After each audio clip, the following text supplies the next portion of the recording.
Hello students, welcome back to my YouTube channel. This is Vishali. आज हम class 10 NCERT का chapter 1 real numbers की exercise 1.2 start करेंगे। Last lecture में हमने इस एक्सरसाइज की एग्जांपल्स कंप्लीट की थी। अगर आपने वो वीडियो अभी तक नहीं देखी है तो आप उसे जाके एक बार ज़रूर देख लीजिए। तो आज हम स्टार्ट करते हैं एक्सरसाइज 1.2 का क्वेश्चन नंबर 1। तो क्वेश्चन नंबर 1 है हमारा, prove that under root 5 is irrational. क्या प्रूव करना है हमें कि अंडर रूट 5 क्या है, इरेशनल। देखो, इस तरह की हमने एक थ्योरम भी की थी, थ्योरम 1.3, जहां पे हमने प्रूव किया था कि अंडर रूट 2 जो है इरेशनल है। सिमिलरली हमने एक एग्जाम्पल भी की थी, एग्जाम्पल नंबर 5, जहां पे हमने प्रूव किया था अंडर रूट 3 इज इरेशनल। अब सिमिलरली हमारा ये क्वेश्चन नंबर 1 है, जहां पे हमें प्रूव करना है under root 5 is irrational. Clear? तो कैसे करते थे हम, जो चीज हमें इरेशनल प्रूव करना है हम उसे लेट करके लेके चलते थे कि वो हमारा क्या है, रेशनल। तो हम लेंगे let us assume that under root 5 is rational. क्या लेट करेंगे कि ये जो हमें इरेशनल प्रूव करना है, हमें उसे, जो हमें इरेशनल प्रूव करना है उसे हम रेशनल लेके चलेंगे। ठीक है? अगर हमारा अंडर रूट 5 रेशनल है तो हम ये कह सकते हैं कि अंडर रूट 5 किसके इक्वल होगा, a डिवाइड में b। ठीक है? वेयर a एंड b हमारे क्या होते थे, coprime numbers. a and b are coprime numbers. Clear? अब b को यहां क्या कर देते थे, अंडर रूट 5 के साथ क्या कर देते थे, मल्टीपल। तो अंडर रूट 5b किसके इक्वल हो जाएगा, a के। ठीक है? अब क्या करेंगे, squaring both sides, squaring both sides, दोनों साइड स्क्वेयरिंग कर दो। यहां क्या आ जाएगा, अंडर रूट 5b का whole square is equal to a का स्क्वेयर। ठीक है? अब स्क्वेयरिंग, जो ऊपर स्क्वेयर है अलग अलग कर देते थे। एक बार अंडर रूट 5 पे स्क्वेयर लगा दो, फिर b पे स्क्वेयर लगा दो। ठीक है? स्क्वेयर से अंडर रूट हमेशा क्या हो जाता है, कैंसिल हो जाता है। ये हमने एग्जाम्पल में भी पढ़ा था और थ्योरम में भी पढ़ा था। तो यहां पे क्या बचा, रिमेनिंग 5b स्क्वेयर किसके इक्वल हो जाएगा, a का स्क्वेयर। क्लियर? अब देखो, ये जो 5b square is equal to a square आया हमारे, इसे ले लो इक्वेशन नंबर 1। ठीक है? अब देखो, ये 5 जो है वो a स्क्वेयर को क्या कर रहा है, डिवाइड कर रहा होगा ना। तो हम ये लिख देंगे 5 divides a square, then 5 divides a। देखो, ये हमारी थी थ्योरम, कौन सी, थ्योरम 1.2, जहां पे अगर p जो है वो डिवाइड कर रहा है a स्क्वेयर को, तो वही p जो है वो a को भी क्या कर रहा होगा, डिवाइड कर रहा होगा। ठीक है? यहाँ पे p की जगह क्या है, 5। If 5 divides a square then 5 also divides a। Clear? अब ये जो 5 डिवाइड कर रहा है a को, तो मैं ये ले सकती हूँ कि लेट, जो मैंने a को क्या ले लिया, 5 का कोई मल्टीपल, कोई भी इंटीजर। ठीक है? a किसके इक्वल लेट कर लिया, a is equal to 5c, where c is any integer. c कोई भी क्या हो सकता है, इंटीजर हो सकता है। ठीक है? अब c कोई भी इंटीजर हो सकता है। अब a is equal to 5c को हमने लेट के इसे इक्वेशन नंबर 1 में पुट कर दो। तो हम लिखेंगे put the value of a, put the value of a in equation 1। ठीक है? इक्वेशन 1 में क्या कर दो, पुट कर दो। तो यहां पे क्या आएगा, 5b का square is equal to, a कितना है, 5c, पर ये a का स्क्वायर है ना, तो पूरे पे क्या लगा देंगे, स्क्वायर कर देंगे। अब यहां से क्या आएगा, 5b square is equal to, अलग अलग स्क्वायर कर लो, एक बार 5 पे स्क्वायर लगा लो, दूसरे टाइम c पे स्क्वायर लगा लो। क्लियर? तो 5b स्क्वायर किसके इक्वल हो जाएगा, ये 5 का स्क्वायर कितना हो गया, 25c स्क्वायर। क्लियर? ये आ गई हमारी इक्वेशन। यहां तक 5b square is equal to 25c square. अब 5 को ले जाओ डिनोमिनेटर में, तो b स्क्वायर किसके इक्वल आ जाएगा, 25 डिवाइड में 5c स्क्वायर। ठीक है? ये 5 के टेबल से क्या हो जाएगा, कैंसिल। तो मतलब b स्क्वायर किसके इक्वल आ गया, 5c स्क्वायर। अब देखो, ये जो b स्क्वायर है, अगर मैं डिनोमिनेटर में 5 लेके जाऊं तो ये 5 जो है वो डिवाइड किसको कर रहा होगा, b स्क्वायर को। तो हम लिख देंगे 5 किसको डिवाइड कर रहा है, बी स्क्वायर को।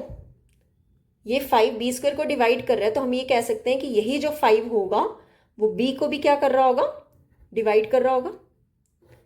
अगर 5 डिवाइड्स बी स्क्वायर है तो यही 5 जो है वो डिवाइड किसको कर रहा होगा, बी को भी कर रहा होगा। क्लियर। इसे ले लो equation number 2।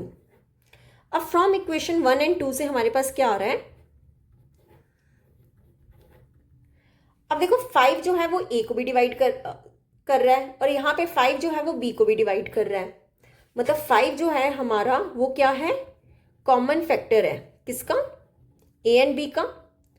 5 is a common factor of A and B. A and B का क्या है, कॉमन फैक्टर। अगर वो कॉमन फैक्टर है तो हमारी एजम्पशन होगी गलत। क्यों होगी, क्योंकि हमने लिया था ए एंड बी क्या है, को प्राइम नंबर्स। और को प्राइम नंबर्स हमने पढ़ा है, को प्राइम नंबर्स वो होते हैं जिनके बीच का कॉमन फैक्टर क्या होता है, सिर्फ और सिर्फ 1। पर यहाँ पे हमारे पास ए एंड बी का एक और कॉमन फैक्टर आ रहा है 5। तो मतलब हमने जो एजम्पशन की थी वो हमारी क्या होगी, गलत होगी। ठीक है, तो हम क्या लिखेंगे, दिस कंट्राडिक्शन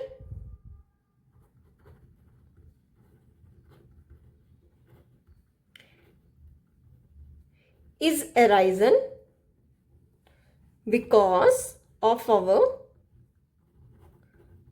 wrong assumption। हमने क्या assumption किया था कि हमारा √5 क्या रैशनल है, पर वो क्या हो गई, हमारी कंट्राडिक्शन हो गई, हमारी जो assumption होगी वो गलत होगी। तो हम क्या कहते हैं, देयरफॉर जो हमारा √5 है वो क्या है, इरेशनल। यही हमें क्या करना था, प्रूफ करना था इस क्वेश्चन में। बहुत इजी है क्वेश्चन एंड इंपॉर्टेंट है for your exam point of view. ठीक है, कि जो हमें रैशनल प्रूफ करना होता है उसे हम रैशनल लेके चलते हैं, फिर हम क्या कर देंगे, वहां से ए एंड बी हमारे क्या आते हैं, को प्राइम नंबर्स। और इन दोनों इक्वेशन से हमें क्या पता चल रहा है कि ए एंड बी का एक और फैक्टर है, जबकि उसका सिर्फ और सिर्फ 1 होना चाहिए। तो हमने जो एजम्पशन किया था कि √5 जो है वो क्या रैशनल है, वो क्या हो गया, कंट्राडिक्ट हो गया, मतलब गलत हो गया। तो मतलब जो हमारा √5 है वो क्या आ गया, इरेशनल। क्लियर। तो ये था हमारा क्वेश्चन नंबर 1। अब देख लेते हैं क्वेश्चन नंबर 2। तो क्वेश्चन नंबर 2 है हमारा, प्रूव दैट 3 + 2 √5 इज इरेशनल। क्या प्रूव करना है हमें, 3 + 2 √5 इज इरेशनल। वैसे ही करेंगे, जो हमें रैशनल दिया उसे एज्यूम लेके चलेंगे कि वो हमारा क्या है, रैशनल है। तो हम लिखेंगे late us assume that 3 + 2 √5 is rational. ये हमने क्या एज्यूम कर लिया, हमारा क्या है, रैशनल। क्लियर। अब क्या लिखेंगे, ये रैशनल है हमारा, तो इस पूरी इक्वेशन को मैं क्या लिख सकती हूं, a डिवाइड में b, p/q फॉर्म में है ना, where a and b are coprime numbers. और को प्राइम नंबर्स मैंने क्या बताए थे, जिनका कॉमन फैक्टर सिर्फ और सिर्फ क्या होते हैं, 1 होता है। 1 के अलावा उनका कोई भी कॉमन फैक्टर नहीं होगा। a and b are coprime numbers. Clear. अब मैंने क्या बोला था, इस साइड सिर्फ और सिर्फ under root value, square root वाली वैल्यू रखनी है। तो 2√5 को पहले ऐसे रहने दो, और 3 ये प्लस क्या है, दूसरी तरफ जाके क्या हो जाएगा, माइनस का 3 हो जाएगा। ठीक है। अब मुझे 2 भी नहीं चाहिए, तो हम क्या लिख देंगे, 2 को ले जाओ यहाँ डिनोमिनेटर 1/2 से डिवाइड कर लो और इस पूरी इक्वेशन को लिख लो। ठीक है। तो यहां से द्वारा क्या लिख सकते हैं, √5 किसके इक्वल होगा, एक बार मल्टीपल कर लो 1/2 को a डिवाइड में b, फिर 1/2 को किससे मल्टीपल करेंगे, -3 के साथ। ठीक है। यहां से मेरे पास √5 की वैल्यू क्या आ जाएगी, 1 × a कितना हो जाएगा, a डिनोमिनेटर में क्या आ जाएगा, 2b। ये प्लस माइनस कितना हो जाएगा, -3 डिवाइड में 2। ये मेरे पास क्या आ गई, √5 की वैल्यू कितनी आ गई, a डिवाइड में 2b -3 डिवाइड में 2। क्लियर। अब देखो हमें ये पता है कि since a and b are integers, a and b हमारे क्या है, इंटीजर्स हैं। अगर ये हमारे इंटीजर्स हैं तो ये पूरी वैल्यू a डिवाइड में 2b -3 डिवाइड में 2 ये हमारी क्या हो जाएगी, रैशनल हो जाएगी। हम रैशनल लेके चले ना, ये पूरी वैल्यू हमारी क्या हो जाएगी, रैशनल हो जाएगी। बट we know that पर हमें पता है कि जो हमारा √5 है वो क्या है, इरेशनल है। अभी हमने क्वेश्चन नंबर 1 प्रूव किया ना कि √5 क्या होता है, इरेशनल। अब देखो √5 क्या है, इरेशनल, और ये पूरी इक्वेशन हमारी क्या है, रैशनल। क्या है, इरेशनल कभी रैशनल के इक्वल हो सकता है, नहीं हो सकता। मतलब ये दोनों आपस में तो इक्वल हो ही नहीं सकते, पर हमारा क्या आ रहा है, इक्वल आ रहा है। अब ये हमारा क्या आ गई, कंट्राडिक्शन आ गई कि हमने एज्यूम किया था कि 3 + 2 √5 क्या है, रैशनल है। मतलब ये क्या हो गया, गलत हो गया हमारा। तो हम क्या लिखेंगे, दिस कंट्राडिक्शन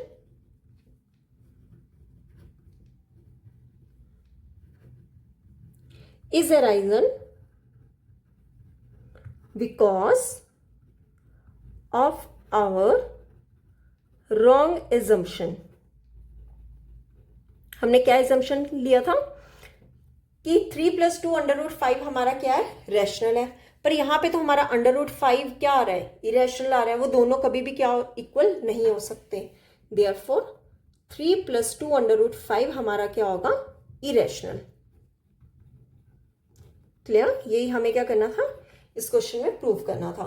देखो इस तरह के क्वेश्चन आएंगे पेपर में, तो आपने ये अलग से प्रूव करके नहीं दिखाना है कि √5 इरेशनल है। ठीक है, आपने डायरेक्ट लिख देना है कि वो नो डैट कि √5 हमारा क्या है, इरेशनल है। क्लियर, तो इरेशनल कभी भी रैशनल के इक्वल हो ही नहीं सकता। तो यहाँ पे हमारी क्या आ गई, इक्वेशन क्या हो सकती है, गलत हो जाएगी।